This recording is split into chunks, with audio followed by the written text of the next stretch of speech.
বিসমিল্লাহির রহমানির রহিম। Proud people of Iran. অবশেষে সুখবর পাওয়া গেল। ইসরায়েলকে ইরান এতদিন একাই মোকাবিলা করছিল। অন্যদিকে ইসরায়েলকে নানাভাবে সহায়তা করছিল যুক্তরাজ্য, ফ্রান্স সহ পশ্চিমা বিশ্ব। কিন্তু ইরান ছিল কার্যত একা।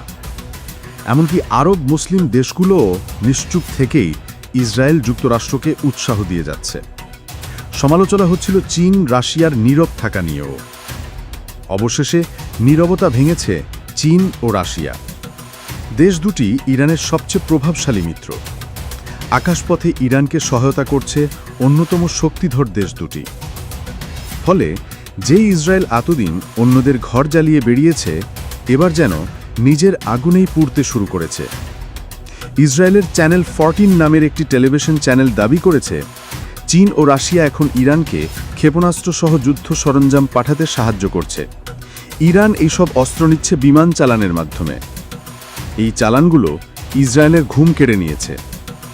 চীনের পররাষ্ট্রমন্ত্রী ওয়াং ই সরাসরি বলেছেন তারা ইরানের পাশে আছে।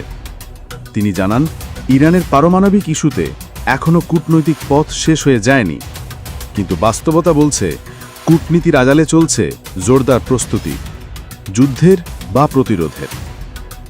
ওয়াল স্ট্রিট জার্নালের তথ্য অনুযায়ী ইরান চীন থেকে হাজার হাজার টন ব্যালিস্টিক মিসাইলের উপাদান অর্ডার করেছে। হংকংয়ের কিছু কোম্পানির মাধ্যমে এই উপাদান ইরানে ঢুকছে। এসব দিয়ে তৈরি হতে পারে শত শত ক্ষেপণাস্ত্র, যা সহজেই ইসরায়েলের ঘাড়ে গিয়ে পড়তে পারে।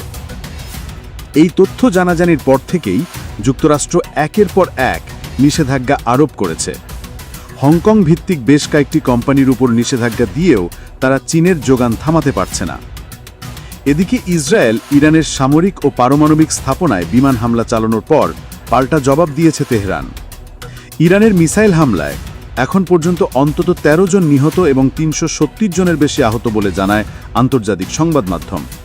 আতঙ্কে ইসরায়েল তার নিজস্ব আকাশপথ বন্ধ করে দিয়েছে। এ যেন এক দম্ভচ্যুত শত্রুর হঠাৎ চুপসে যাওয়া অবস্থা। আর এখানেই শুরু হয়েছে ইসরায়েলের সবচেয়ে বড় দুঃস্বপ্ন।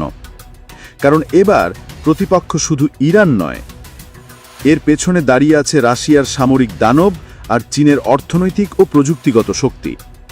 চীন মিসাইল সরবরাহ করছে, রাশিয়া কূটনৈতিক ছায়া দিয়ে আগুনকে উস্কে দিচ্ছে।